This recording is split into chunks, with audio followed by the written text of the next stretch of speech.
So I got raped in my first year in May at Rhodes. What? By 2 students. And then what particularly stood out is on my dress, I had semen. I had like white stain marks. And I mean, there's a black dress. And it's at the bottom, and I was just confused, like, what are these marks? What is this, you know? And then I just started feeling off. 5 judges were literally like, had to take a bar of 5 judges at the Supreme Court to say that I did not deserve what I went through. I was, targeted by the institution. They are setting aside all of this. How can I be found guilty when you did not afford me the opportunity to testify? It's the simple, like, how do you find me guilty when I didn't lead my evidence? Yolanda, how are you? I'm good, thank you. How are you? I'm fantastic, man. I'm happy to see you. Thank you so much for coming through. No, thank you. I appreciate the time, the platform. I always look forward to just engaging with people and sharing my story, I'm really passionate about getting it out there as much as possible. I really appreciate this conversation. Thank you. When was the last time you were in camera? Good Lord. I think it's been about a year, if I'm not mistaken. I don't really remember when last my public interview was. But I mean, obviously I have a phone. But then apart from that, just like speaking publicly, like on national television. I think my last interview was on Newsroom Africa when I was... That's what I saw, actually. Yeah. So that was 2023, I think. And I was just talking about, where things are in my life, also with my Rhodes University issue. And but it's been a minute, so I'm grateful for this opportunity. Just for people to understand who you are, who are you, actually? That is a great question. Good place to always start is to tell people where I'm from. I am born and raised in Johannesburg. I was raised by my grandmother. I'm born in 97, so I'm currently 27, approaching 28. Oh, 97? Yeah. Wow. Approaching 28 this year. And I mean, my life was quite modest. Like, there's not much to say about like my childhood. I mean, I really grew up in a very close-knit family. I was raised in a matriarchal household, raised by women. My grandmother, my mother was around. My aunt was also around. I have a younger brother. Okay. I attended primary school and high school in Johannesburg. I went to Bodo Primary. Dr. Matthew's school. And no, I'm joking. And then I went to Ferndale High, even going to Ferndale was such a. It was not my first choice, right? And the thing is, I live right across the school. I think I'm a street away from Ferndale. So I was just like, I saw how it was growing up, the energy, the kind of student culture that was there, and I was like, no thanks. I tried by all means going to an art school.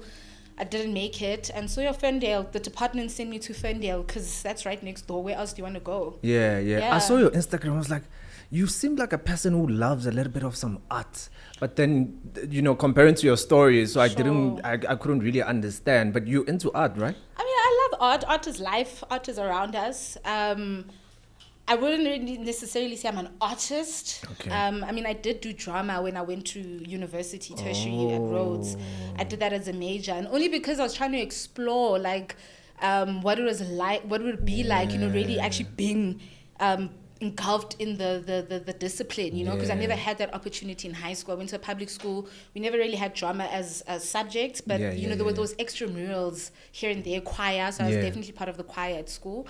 And I mean, I had a few leadership positions that I created for myself, because I think I've always been that kind of a person who, if I've been sidelined or I was not chosen for particular positions, I would go out and create my own space where I could thrive, So public speaking was one of those. I thrived really well in. Also, I was part of the Rotary Interact Club. This is obviously just in high school, grade 11, grade 12, so there I was already establishing myself as like a young student leader. I was project manager, grade 11, grade 12, where we then successfully hosted our first 2 actually fashion shows. And that involved a lot of fundraising. Imagine as like a 16-year-old, 17-year-old, I'm typing emails, laptop, computer, actually, at home. I'm using my own resources, not even school resources, but to create an environment for students, not just for myself. Because our high school, although yes, it's in Ferndale, it's in Randburg, Model C. But when it came to resources, as with corruption, or there's just a lack of a general care, from the teachers, who, there's resources, give us the environment. We need teachers who are going to take us to choir lessons or drama or this and that. We want to be active, not just the sports, for instance, right? So I created those kind of environments, cultural environments for myself and the students. And I took that with me, I guess, going into tertiary as a first year in 2015, where I then enrolled in a BA in political. I was majoring in political science and drama studies, and then I had other minor subjects. So I'm relocating to Grahamstown or Makanda. I'm on NSFAS, I'm on financial aid. I passed, everything's just going well. And I got immersed in the student culture, the politics. The politics are really just an orientation week. On the first day arriving on campus, it's like, wow. There's like so much you're witnessing, so much you're being told throughout your induction, and I think what really radicalized me, is my experience being a survivor, right? So I got raped in my first year in May. At Rhodes? At Rhodes. What? By two students, registered senior students, so postgrad students. Okay. And, this happened in May on the 30th. I remember the date because it was an AGM.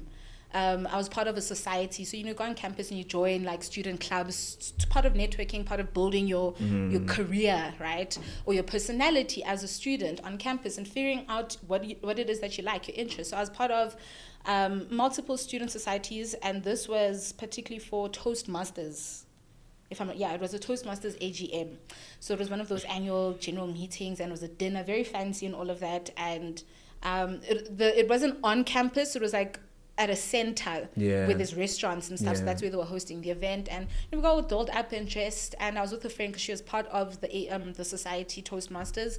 And that night began, everything, I guess, that, what has radicalized me, that really changed me, my perspective. I got raped. I got date rape dragged on that evening. And I guess the rest is history. People want to find out about it. I think I've spoken about it tremendously, like a lot of times on my YouTube page. But I got raped, and I think that experience, and then finding out that I'm not the only person who's experiencing this, right? I think for the first few days when I realized, no, actually this happened to me, I was obviously ashamed. I had some guilt, like, was it the fact that maybe I drank too much? I couldn't remember. I blacked out, and I could only start remembering like my dreams. Do you feel like something changed in your body? Listen, the morning after it happened, I did know that something was off, because when I woke up, I was wearing a black dress, the dress I was wearing at the event, but I was wearing a t-shirt, like a man's t-shirt, a green t-shirt that did not belong to me, obviously. And I could smell that it's a man's because of the deodorant. And then what particularly stood out is on my dress, I had semen. I had like white stain marks. And there's a black dress. And it's at the bottom, and I was just confused, like, what are these marks? What is this? And then I just started feeling off. Obviously, I think I remembered like looking for my phone, trying to like talk to my friend. And my friend, we lived in the same residence. Actually, she lived the floor above Ria. Her name is Ria. And then I contacted her. She's like, yeah, girl, I'm in my room. Come through. So let's talk about last night. What happened? And then she tells me, what she remembers, how I got home. And she's like, yeah, dude. She then tells me that, you disappeared at some point. And, at some point I was told, I didn't see you, but, so the one guy raped me. And then his friend raped me when we apparently moved locations, went to a house party, and I got raped in this friend's car, a person that I don't even know. The friend, yes, I met him at the AGM. We sat at the table because he was a friend of my friend. He was a soccer player. My friend was also into soccer. They knew each other. So when we got there, it was like, oh, you're part of the club, the society. We didn't know you have a table. Let's sit. So we sat down all together. And what I distinctly remember, actually, part of that evening was we were drinking wine and all of that. And I was next to Kuda. We were like, talking, it was me and Kuda, my friend, and his friend that neither of us knew, like my girlfriend and I. So there was an interest, I guess. And he says to me, so if anything happens, tonight, like, you'll be okay with it. Like, if anything happens between us, he's getting like pre-consent. And I'm like 17, by the way. I just turned 18, in fact. So when I got to university, I was 17 and I just turned 18 in May of 2015. So that was like my first week of being an 18-year-old. So you couldn't understand the language. I'm still growing. You understand? Even this environment is too senior for me. I couldn't understand the language. I love even the language, the way people move, you know. And this person was like, in his early 20s, you know, at the time. He was, I think, doing masters at Rhodes. So he was definitely like 25, 26, 27, I don't know. And he got pre-consent, and I was like, okay, yeah, sure. I mean, yes, of course I do. Because I'm thinking, you know, like if we're going to go out, you're going to get drinks, you're going to pay for our club tea, whatever. I'm here, you know, I'm having a good time. There's no reason for me to be like, no, or to think anything else of this request, you know. I was just like, yeah, sure. Then he made me pinky promise. He was like, okay, let's... Are you serious? I swear. He's like, pink, cool. I distinctly remember this. Like a pinky promise? Like pinky promise. What? Cool. And we're sitting at a table all dressed up, all doll. There's a band playing, you know, it's a very bougie evening that our society has put together for this AGM, you know. It's an open bar. It's just we're all dressed up to the nines. And, you know, we're having a good time talking about whatever it is, school, politics, culture, whatever. The evening goes on. I don't remember. I only remember so the night goes on, went to the bathroom. Left my wine with the gents. Me and my friend went to like touch up and all of that. Me and Ria go to the bathroom together. Come back, continue. So in that leaving, that was the first time that evening where I left, you know, my bag and my drink unattended. Because, I mean, we left it with the two guys that were sitting at the table that we could, quote unquote, trust naively. And so we come back and continue drinking. So I suspect in that specific moment, that's when he got an opportunity to date to drug my drink, essentially. And because I blacked out, and I blacked out to an extent that I don't even remember anything. Like anything. I don't remember having sex, as when I confronted both these men who raped me the next day, like, what the fuck? Excuse my language. And, you know, they were like, yeah, don't you remember? You know, they were just like, don't you remember? This is how you were. And it didn't make sense. How could I... Firstly, even like give consent to having sex with you, I don't know you. Also, I was drunk, like really drunk. And you're saying I was riding you like a monkey. That's what he said. Yeah, these are like the conversation on WhatsApp. And I'm like, how? If I was really drunk, like how do I even have that composure? Because it sounds like, you know, I was being taken advantage of. And then the first guy that Kuda, who I then... confronted, tells me about, and then I'm like, so I take a picture, I'm like, who's this? Like, that's my t-shirt. I don't even know how the t-shirt got on me. He tells me, yeah, but I'm mad at you because you fucked my friend in his car. And I was like, no, in my car. He said, I was like, excuse me, what friend? It became a whole morning of recollecting the events of the past couple of hours. And in all of this, it just seems like people were doing as they want with me, and I was really drunk and I don't remember. And we were taken from one location to the next. We went to a house party. That's where we met a third friend who was not with us at the dinner, who I allegedly had sex with, who actually raped me. We met at a house party, you know, like, and I was just being told what happened. And so from there, I mean, I had to then deal with the feelings, you know, the confrontation that comes with realizing, okay, you were raped, you were taken advantage of, you were not in a safe space, these people were not safe people, you were violated. So then I went to the clinic. I remember just literally going to the clinic, trying to get myself sorted. On the same day, because it was a Saturday. The event happened on Friday evening, it was a Saturday. There's a school, there's a clinic on campus. So I went there on a basis of emergency and did what I had to do, got the drugs that I needed to get, and moved on. And moving on was really difficult because as a first year, I really couldn't articulate it as rape at the time. But then I found out that there's an event, an annual sort of commemoration of sexual violence or gender-based violence that happens at the university. It's like an annual campaign, if you'd like. It's called the Silent Protest. So this protest happens at Rhodes, I think Wits and UCT. Some major universities participate in this campaign. It happens around August, September, and it really it's about creating a space of awareness about, you know, the rifeness of GBV on campus and just in our communities. And so when I started hearing about that, the silent protest, what it's about, how we could participate as students, and then I started feeling like, okay, maybe I could go and obviously from a point of extending my solidarity, because I mean even prior the incident, I was involved in student politics. I joined funny enough SASCO, the student branch of I think the ANC.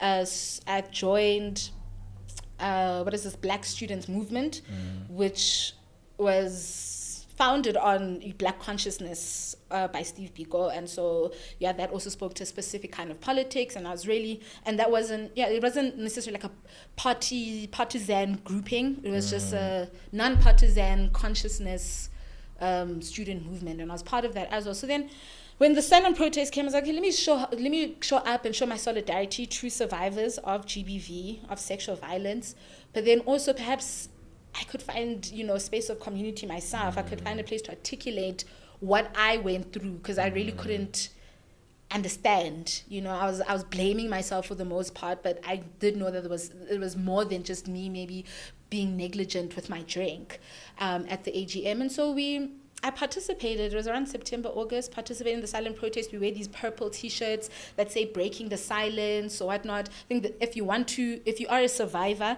there are T-shirts that are written survivor. And the idea, it's called the silent protest because you don't speak throughout the whole, I think you put like tapes you on put your... tapes throughout, okay. So you go to class, you attend your lectures and all of that, but you don't speak. You wear it for like 3 days. And then the last day is where there's a gathering at the cathedral in the city center, and then it's like a whole event where now survivors, there's like art and all of that, poetry going on, and the survivors speak out, and then that's when the breaking of the tape. It's like so it's performative, but its symbolism is in that, like you're breaking the silence. And so then I attended, and I was like, I'm going to see this through, and it's tense, hey? It's really tense. You feel it in the energy on campus. I mean, Rhodes is also very small. At the time, it was like a university of about 8 to 10,000 registered students, of which the ones who are permanent undergrad, I think, were under 5,000 who are on campus. It's like a mini high school, if you'd like, because then the rest are postgrad, so they're not always on campus. So it was very eerie, very sad and somber. Quite powerful though to a certain extent, and so I participated in that, and I found the language, I found my radicalness in that, I found the resilience, I think, in owning also my story, the strength in owning my story, my experience. And then Fees Must Fall happens. It's a silent protest, and already there's now from the beginning of the year, every year, the conversation of fees being too high, and higher education just not being accessible for the average Black South African, or the working class, is always a conversation, right? A crisis. And so but then 2015 was like every day, every month. It's becoming a movement. It's a movement. It's growing, right? Yeah. And so then by September, October, which is like the third term and going to the last term of the semester, the ground is already fertile, students are already organizing, because the conversation is already traveling around on a national level. Students are organizing digitally, on the phone. We're watching what's happening in Joburg, at WITS, at UJ.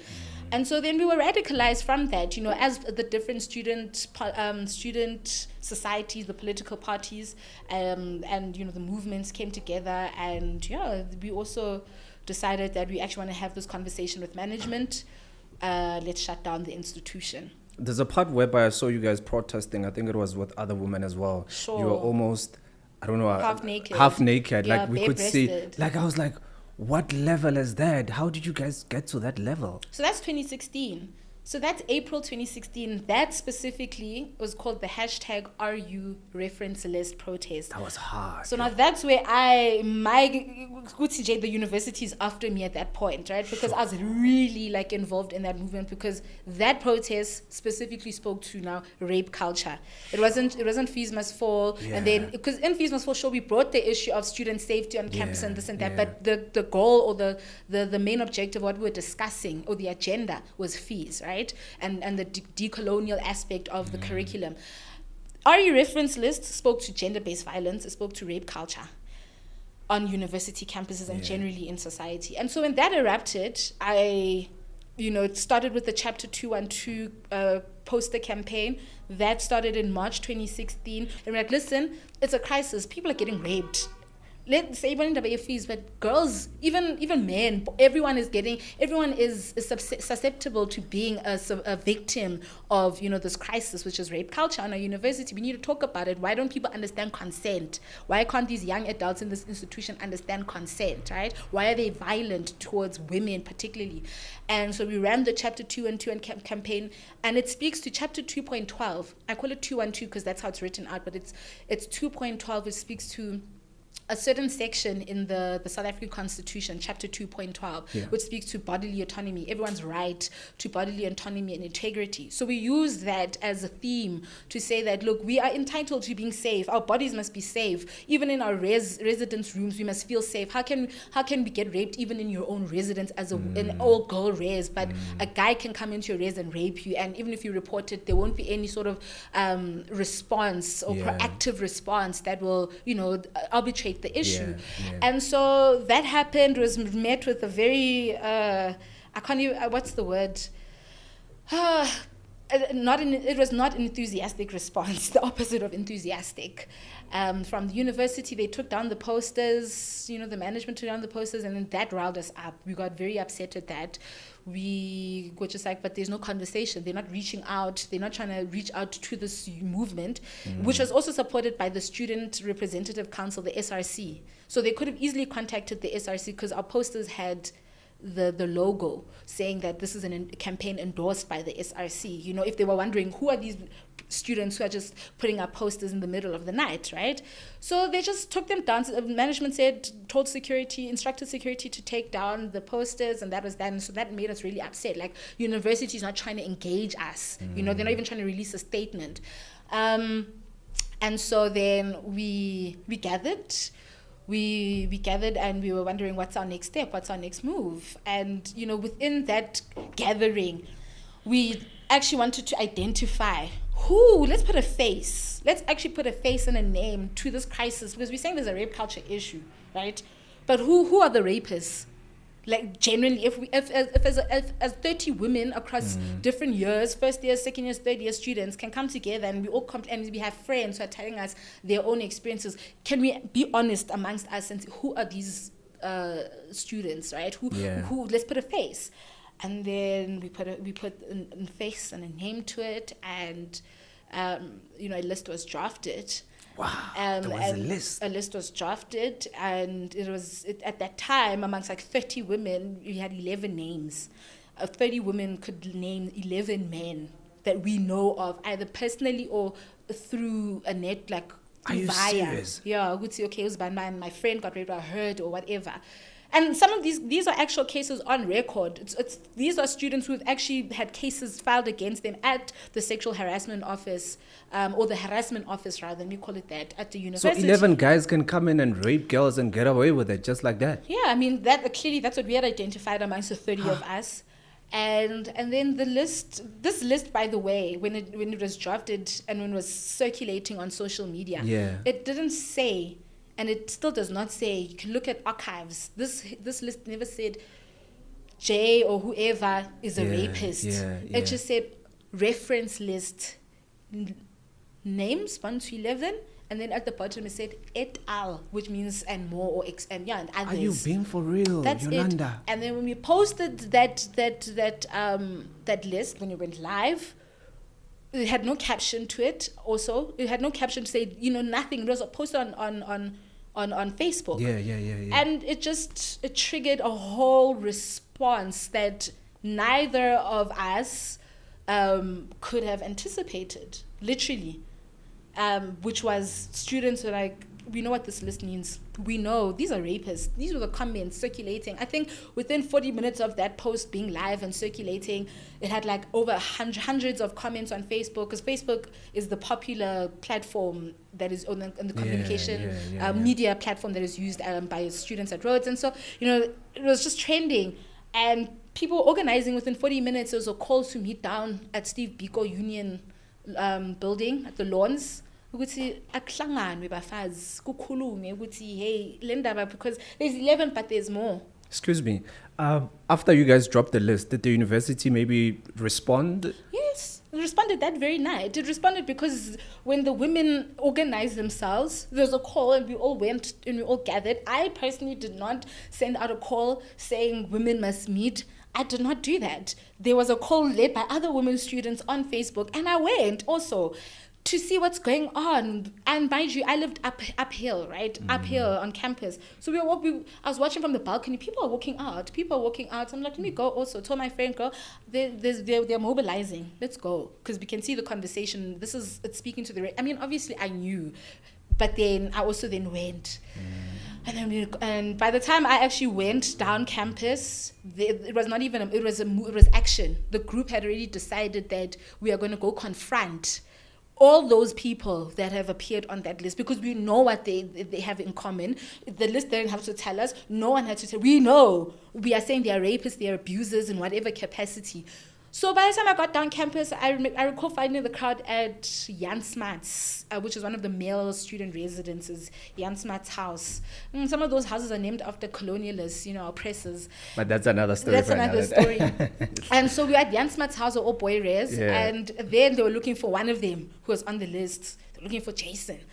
And so that's literally the beginning of my then very active, very sort of radical, if you like, involvement in the student-led rape culture protests. I mean, yes, there was fees and this was rape culture. So that evening, the university did respond. They responded in the typical way they would, which is calling the cops. And, in fact, the call was very clear. The call when we were going around saying, Uzbanban must come out, so-and-so must come out, just come out so that we can hand you over to the police. That's what we want. Since the university has done us the favor by calling the police, that's great, because we're going to escort them to the whoever's chambers, the vice chancellor's chambers, and say, here's a problem.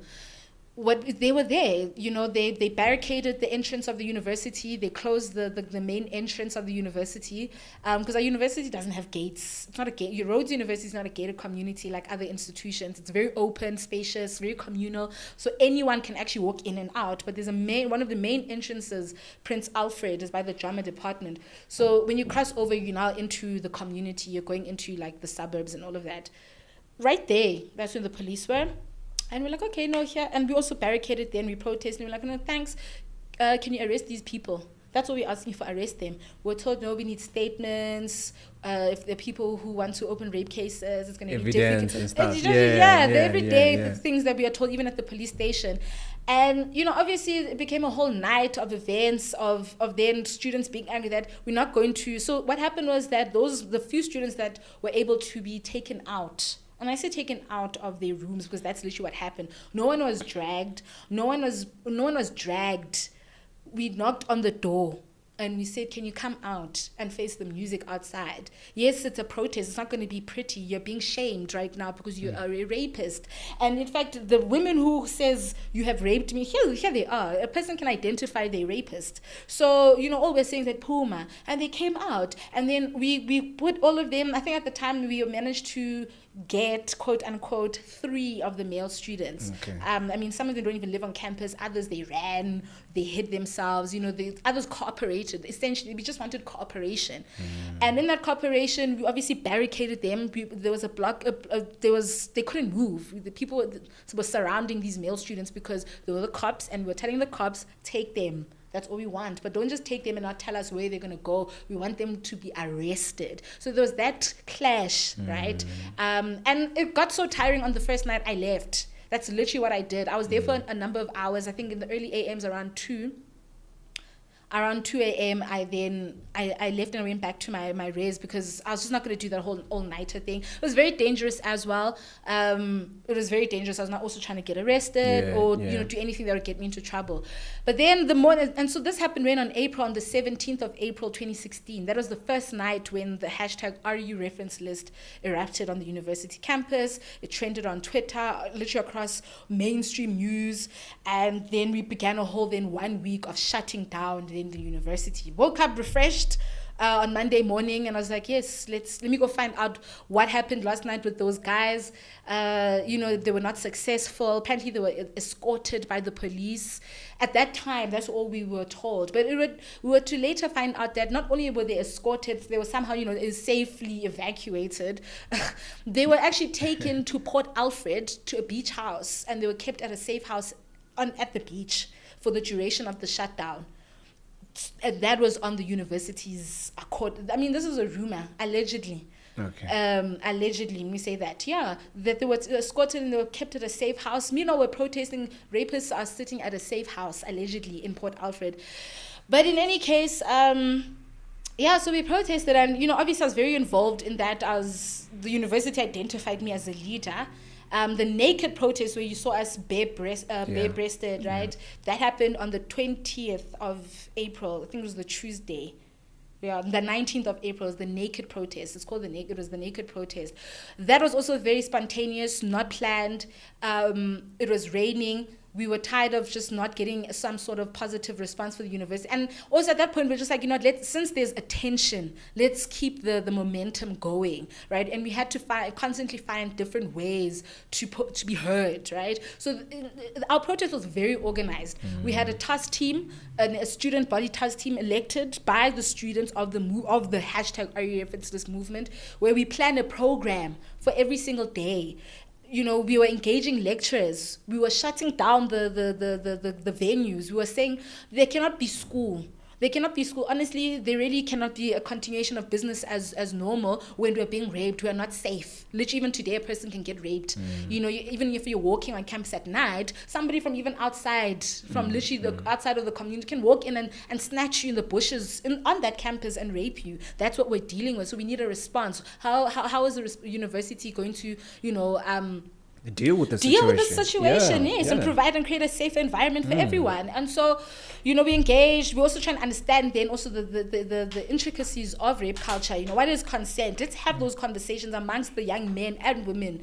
So these are the discussions we were pushing in the lecture venues. When we're going to shut down, we go in. We today is not happening. We want to talk to you guys about the protest. This is why we are protesting. Please come join us. We have a program that we will announce wherever the venue is. That's what we were doing, And so it gained momentum. There were lecturers that were on our side that literally shut down the class for a whole week. There were lecturers from the science department and the law department who were just apathetic and no, school has to continue and all of that. And I mean, it was your choice. If you go to lectures that were not cancelled, you do. If you don't, you obviously know that you're going to lose out, But luckily, most of the humanities, and I'm grateful for that because I was a humanities student.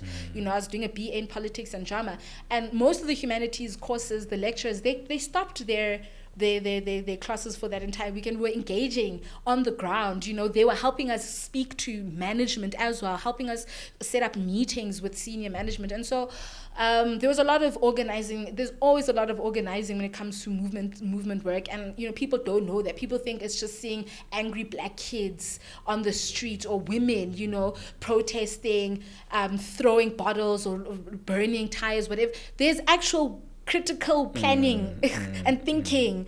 We have to organize resources for if anyone gets arrested. We have to ensure that there's money for bail. We have to organize lawyers who will help us on a pro bono basis, who believe in the movement and what we're fighting for. So we're doing all of that work, and people don't speak about that when it comes to unpacking movements like Fees Must Fall. Or they do, but not as much, right? And the intelligence behind movement work is what I'm trying to get at. But in any case, we did a lot of groundwork, and the naked protest came, and that was also sporadic. We're like, we want to disrupt. That's the whole point. We want to disrupt this rape culture. This is my body. I want the university must understand the world, the society, Grahamstown.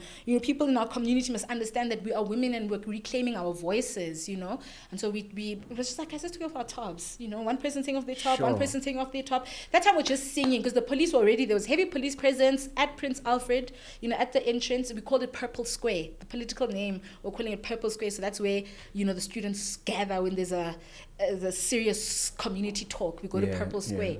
So, there was already police presence there. And at that time, we were just blocking. I need to, they were there already because we were blocking cars and movement. So they were just like, you know what, these cops, I don't think they understand how angry we are. You guys were so energetic, eh? Yeah. Do you understand what we're talking about here? And we're looking at men. Hey, we took off our tops and we started singing. And you know, I enjoy those moments in protest because they're very spiritual. They're very cultural. They're very spiritual. We connect on another level when we start singing, you know, protest song. We're invigorating some other energy, and we were in it. And the idea was that we just wanted to be heard, we wanted to be seen. And yeah, and little did we know we were making history. And yeah, the rest I guess happened with me then being targeted with the university. I was targeted that very same, the following day on the 20th. So mind you, for those first 3 days, on the Sunday, Monday, Tuesday of the naked protest, there was police presence, you know, they were observing, watching and all of that. On the Wednesday, which was the 4th day, on the 20th of April, I'm sure they got the call from management to go see enough. Shut it down, we are enough now.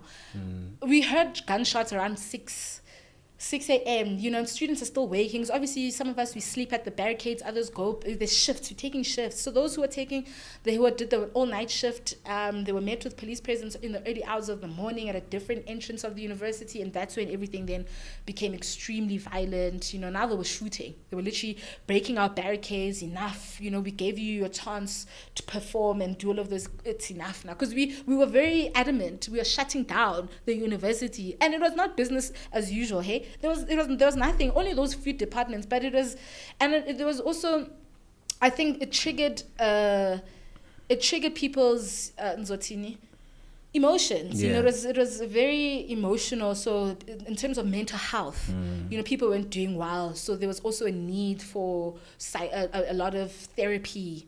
On the ground, having access to those kind of resources. Because people were traumatized. I mean, some of you guys were raped and you didn't even get a chance to go see a psychologist or something like that. To even heal, you know what I mean? Yeah. But you guys did well. And then now here you are, there's like 20 people being accused of being raped, and the whole university is talking about rape, and it's just like rape everywhere, violence. So people were really triggered by that. Some people dropped out, you know, I would say it was a 2-week shutdown or 2-week protest, even though the following week it was the university was back to business. But still, the task team, the ones that were actually spearheading the intelligence, you'd say, of the move, we were still dedicated to reaching our goal, because we still didn't reach our goal, which was establishing a policy, or rather getting commitment from the university to say that they will establish then a policy that will speak to specifically sexual violence and how they will respond to it. That's what we were saying. We need a policy, a commitment on paper, because the current policies, they are very,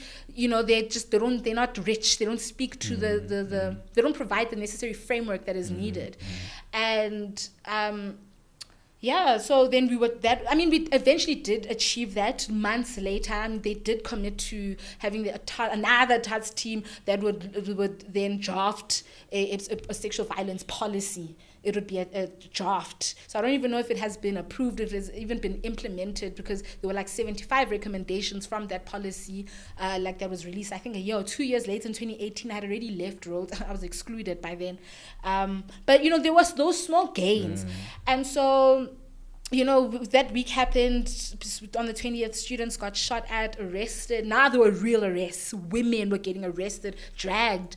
You know, the police officers, women officers pulling other girls, students, like their own children, white girls getting pulled, you know. And I was like, I mean, this is a protest, you know. And now we have to just figure out, how do we get our comrades out? We have to be on the ground, you know, just help out how best we can. Only to find out, well, I'm also on the ground, trying to be as helpful as I can and trying to lead where I can best. I'm wanted. I'm already listed on an interdict. I'm listed on court papers on the 20th. How come you were listed on the court papers? Because, like, there's a whole lot of people. Hundreds. I mean, why you? So I don't know. I think, look, I would be silly to say I don't really know. I'll speak for myself and say, upon reflection, I mean, look, Yolanda, man. I was active. Were you not part of maybe the leadership of the movement? Yes, exactly. I was. Look, again, I think I spoke about this recently, and I was saying, could have been bad timing. I was never at the wrong place at the wrong time. But at the university, if the university actively wants a person, they will go after them. Who started the fire? You know, Who and started I didn't. the smoke? Sorry. Yeah, but I mean, I didn't personally start the fire or the smoke. I really did not. I didn't do anything alone also. Yes, I might have posted about, I might have propagated, I propagated the movement. Yes, I did. I spread awareness about it. I was organizing on social media. I was definitely doing that. And they had that evidence. They had that evidence of my Facebook posts. That's how thorough they were. They went through and they were public. So they didn't even have to search that hard. I was posting on the student body page. I was posting on my personal account, this is what's happening. And so at no point did I say people should burn or do that or kidnap someone. They call it kidnapping. I never said that. But I was saying, we're shutting down the protest. Come join us. We need numbers. There's a meeting. If there's a meeting, there's a student body meeting. We need to discuss a way forward. That was my role, communications. What I didn't understand is that on the statement, I think I saw your statement that you were charged with kidnapping, and I couldn't understand how. What? You are fighting against the rape. And now criminal charges. Now you are charged of kidnapping. Mind you, I was never arrested, not by the SAPS. I was never arrested by the SAPS for kidnapping. I was never arrested by the SAPS for assault during the protest. I was never arrested for what is the other thing, whatever other criminal charges. I was never arrested. The university personally took it upon themselves to gather those charges or concoct them, whatever, and they leveled them against me, and they pursued a disciplinary hearing to ensure that I'm excluded, because that's what they wanted. They wanted me away, gone from the premises. They saw me as a threat, so they invested millions into ensuring that I would be excluded successfully at the end of 2017, by the way, a year later. So these charges, they don't even arise in 2016. So in the 2020 interdict, an interdict is just a court order that says you're barred. It stops you from, doing certain, what would they call, criminal acts, right? And I was listed again, first unnamed. I was one of the first 3 students, and then the whole student body in the SRC. The university went for everybody on the interdict. So that was the first sort of move that they made towards silencing and really, just breaking the whole thing. So people got scared. We didn't really understand what an interdict meant. But I mean, if you were caught doing whatever you're indicted for, you'd get arrested. Fought that. We got pro bono lawyers. They cleared it out in the court in 2016. Most of it was thrown out. Moved on into 2017. The university was not satisfied with the interdict. They were not satisfied. They said they're going to pursue it internally. That's when they leveled the charges around March of 2017. I've already registered. I'm starting my 3rd year. I'm literally have a few months and I'm out of this place. I passed all my first year, second year, 3rd year. I just need to go. They're like, honey, you're going to leave here with nothing. And, then I told my lawyers, I think they also got communication from Rhodes directly. And, they flew down to Grahamstown, essentially because they were like, this is serious. They flew down to have a meeting because this is very serious. And they gave me my options. They were like, no, we can continue representing you because we did with the interdict. So we can't leave you here when, we know your story so intimately. And they were like, no, we'll have the resources, but you must understand it's not going to be easy. The university wants you gone. And so you have 2 options on how you can maybe maneuver this. Either I drop out. This was like March, early April. Either I drop out now, so that I don't get a guilty verdict on my name. At least I'll have my transcript. However, my transcript may be endorsed with charges pending, disciplinary charges pending. Or I stay, I fight, and we put on our best fight, and we really hope that at least you finish all your exams. Like you write your last paper, that way you'll have been done. You will have you completed your academic year, your degree, and then we'll see what happens after. Then I took the second option. I was like, if I drop out, I'm going to go back home where my grandmother has retired. She retired in 2015 when I went to Rhodes. She was like, I'm done being a domestic worker. I'm tired. She's been working for over 36 years. She wants to go back home. And so it's like, so if I drop out, where am I going to go? Am I going to go back in my kaya? Is Lalin? What do I have? I'm coming back with nothing. So I'm not going to waste the funds that were given to me by the state, NSFAS. Let me use the funds and, continue my stay at the university. And I'll put on my best fight, because I damn well know I did not kidnap no man. I did not assault anybody during the protest. I was insubordinate. Maybe that's debatable, but, whatever. And also because, what motivated me is the fact that I believe in the truth. I believe in the truth. I hate lies. And I mean, if somebody's like lying about me, no ways. Where's the evidence? Where's the proof, So, I decided to defend myself and have my side of the story be heard, or try to. And I was not given that opportunity. Funny enough, I sat in that process to be prepared to understand these are criminal charges. There's witnesses. There's these boys, the rapists. There's the university. This is Dr. Susan Mabizela saying I was insubordinate to him, the principal of the squad. There's everyone who's just like pointing their fingers at me. There was 3 of us. It was myself and 2 other women. And so we all decided, no, we're going to stay and we're going to... No, in fact, 2 of us decided that we're going to stay and defend ourselves. The one dropped out. She left. She's just like, nah. She just left.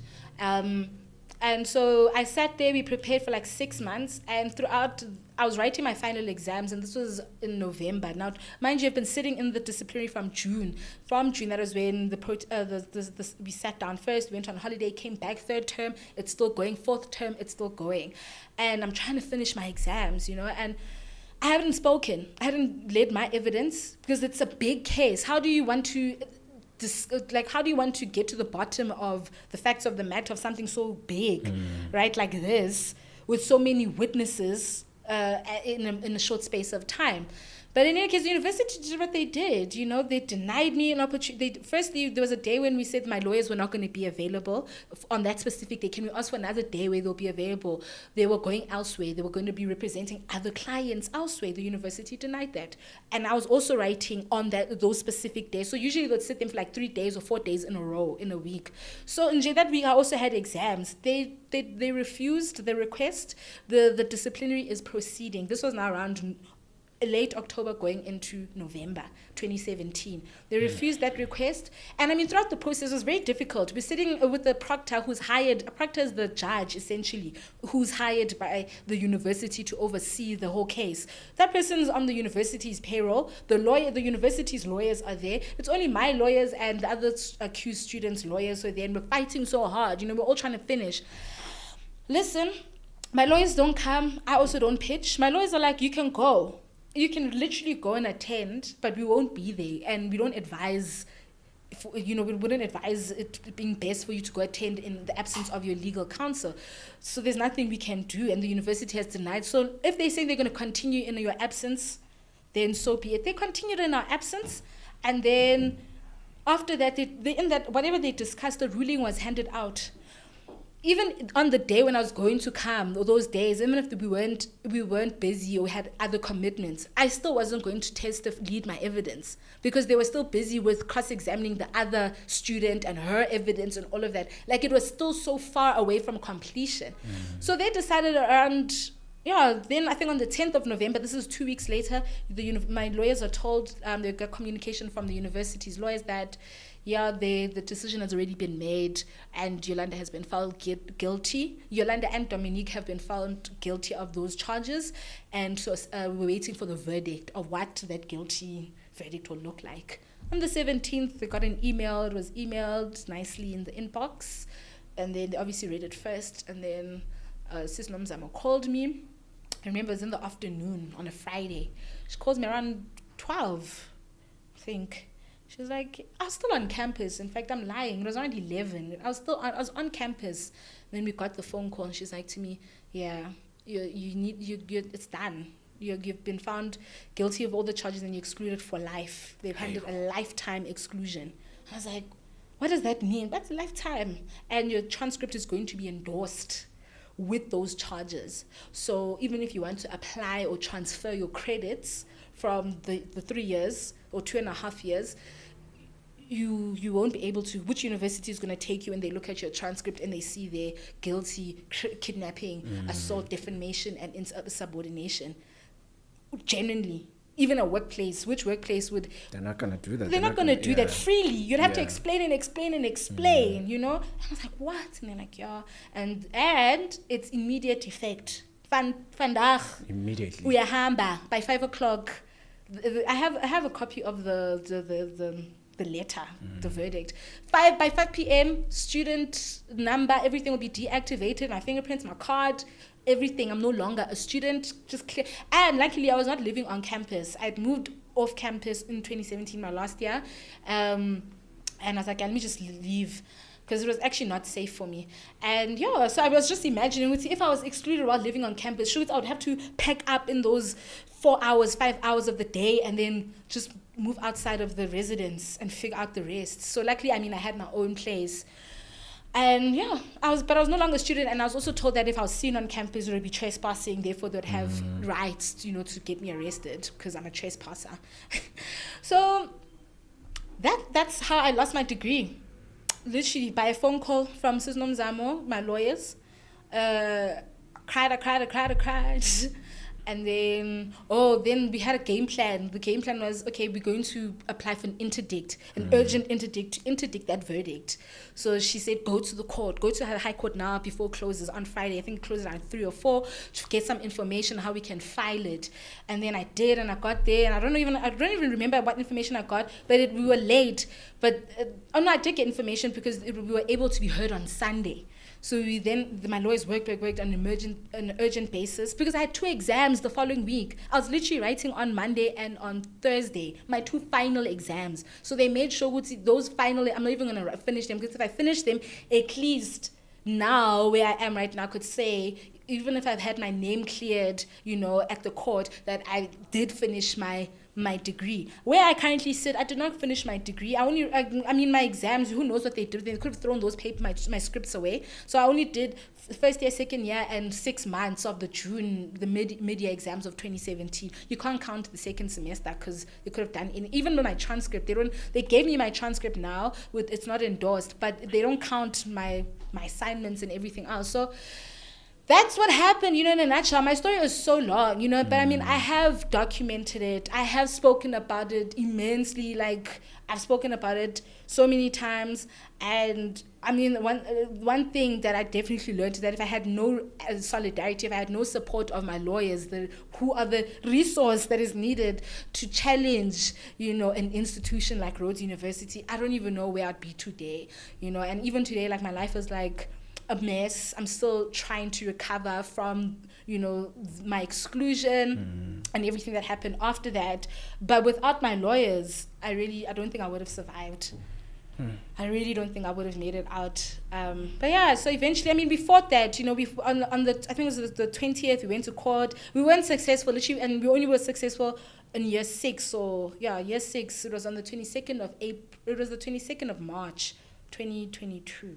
Or the 29th of March, 2022. Yeah.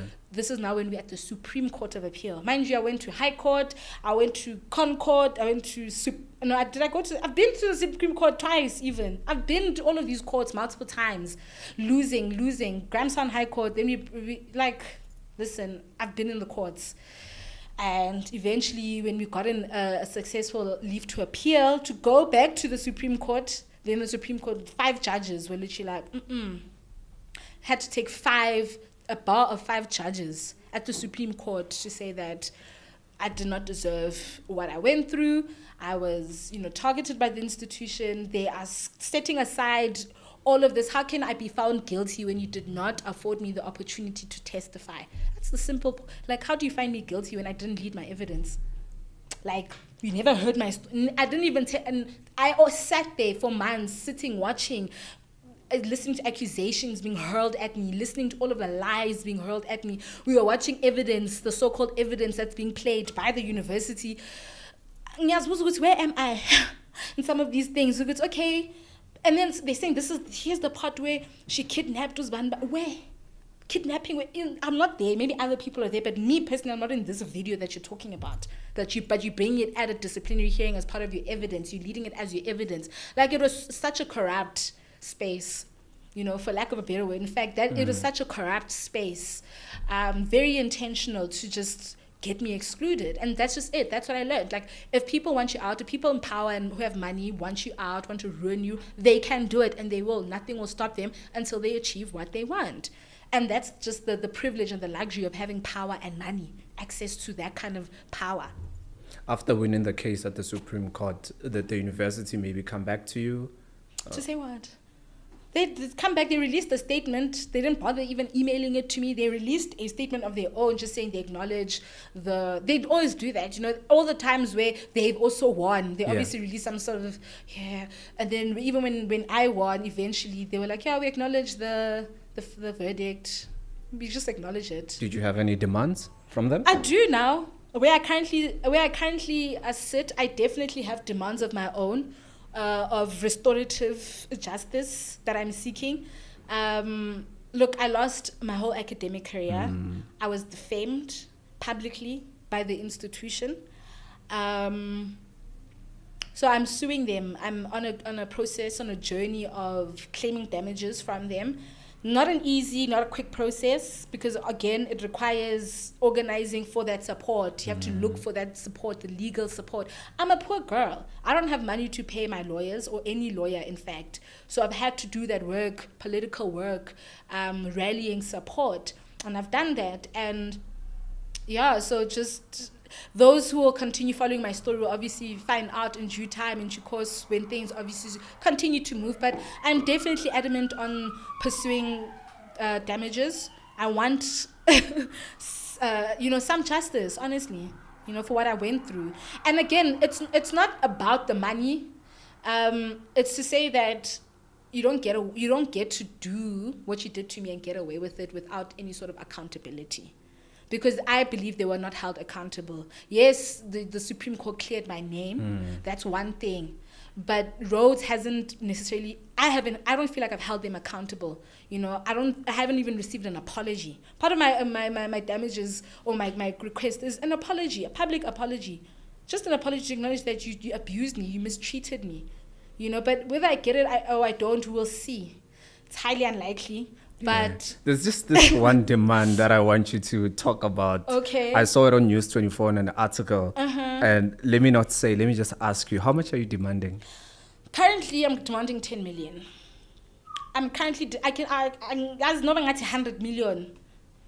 Why? Because I don't think there's an amount that you could put on what I've experienced. Even if it's 100,000. But where I stand, the base is 10 million. I'm demanding 10 million. I feel like what I've went through is worth 10 million and more. But again, this is not about the money. It's about holding the university accountable. I think for a long time, institutions have been able to get away with that sort of freedom that they have, that they're not public institutions, that they're not, they're not government institutions, that they have some sort of autonomy and they can, carry themselves in whatever way. We see it with the exclusions. We see it with how they treat poor black students. Students are not getting space at university. They're not getting funding intentionally. Money is being turned back. Wits was recently in the papers. Other institutions were recently in the papers for returning back hundreds of millions of money back to the state because they just somehow did not disperse it. They didn't fund students. Students are sitting at home. Currently I'm also fundraising to pay my UNISA because I'm trying to get a degree yet again. So with me pursuing this whole process, the civil suit with Rhodes, it's really about accountability. That's just it. It's so simple. It's as simple as that. You don't get to treat me the way you did and think it's fine and not even an apology. So I think for me, getting some sort of justice through this claim or what I'm demanding might make me feel a little better in a few years. But that's really it. For me, it's just about ending this chapter on a note that I'll also be very satisfied with. With everything that has happened, do you get some students reaching out to you, telling you that they're raped, this happened to them? Do you get those sort of students? I do. I've had a few students reach out via DMs, sending messages of just seeking counsel, like seeking legal counsel themselves. I don't know what's going on at Rhodes, but Rhodes is still pursuing litigation against students who might be activists of against whatever form of, justice that they're calling for. And, unfortunately, I can't help. I really can't. The best I could do is maybe refer some of the people that I do respond to be like, okay, try this organization. But really, it is so hard even getting legal resources that I'd hate to respond to someone and say, try this organization, only for them to not even be met with help, And I know how isolating and lonely this journey is as a student activist who's pursued by the university. Because there you are, you're fighting a just cause. You're not thinking about yourself alone. You're thinking about what this might mean for, everybody else, right? And then when you're targeted by the institution, you are alone. You stand alone.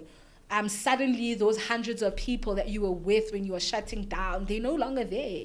They're not responding to messages. Others, they're not even they're not putting themselves out there to be of help, of service to you. When they even hear that, look, I heard that you're being targeted by the institution. How can I help? Do you need evidence? Can I help you with gathering something? Nothing.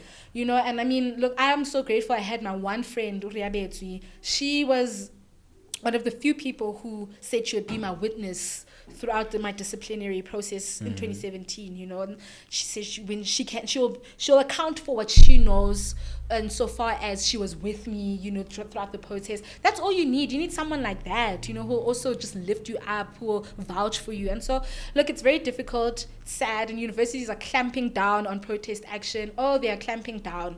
2016 was just like, we saw with the level of violence, how it escalated in the 2016 Fees Must Fall. Universities were bringing in private police on another level, private security rather.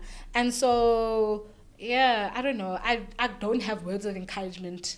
I don't want to lie. Words of encouragement, I really do not have them. All I can say is that students must be careful. If you're going to want to bring about change or whatever it is that you're fighting for, know that you're doing it because you have agreed with yourself that I will face it and take it on up until the very end, up until I can. Don't rely on other people as, okay, I've got Jay, I've got this ban. Do it alone and be content with whatever decision you make, whether you go to class or you don't go to class. Because we definitely saw those ones who actively told us in our face, "With me, I'm not shutting down. I'm going to my leg." They went. They made that decision and they faced us even when we were like, but how could you, this concerns all of us. Now I'm even talking about rape culture and about my fees, because that was even difficult, trying to get into or penetrate the minds of maybe middle class or rich students, right? Trying to speak to their consciousness. No. But when you're speaking to maybe just a fellow woman, a young girl student, just like, girl, come join us. This affects us. You could get date rape, dragged. You could get abused by your boyfriend. We just need solidarity as women in numbers. I can't. I'm sorry. She took her decision, and I respect that. And so I also don't have any regrets. I think a lot of people wonder, do I have? I don't have regrets. I don't have any regrets in anything, like in participating, in making my voice heard, in extending my solidarity to survivors and victims of rape. I do not have any regrets. I really do not have any regrets, Yeah, Yolanda, thank you so much for coming through. I'm so sorry about what happened to you. You being raped at campus, you not being able to graduate. Nobody should go through that. But you were able to stand for something that was wrong. Imagine if you guys didn't do anything, that thing was going to continue till today. So we are saying no to rape. I say no to rape. But I just wanted to say thank you for coming, and I appreciate your time. Thank you so much.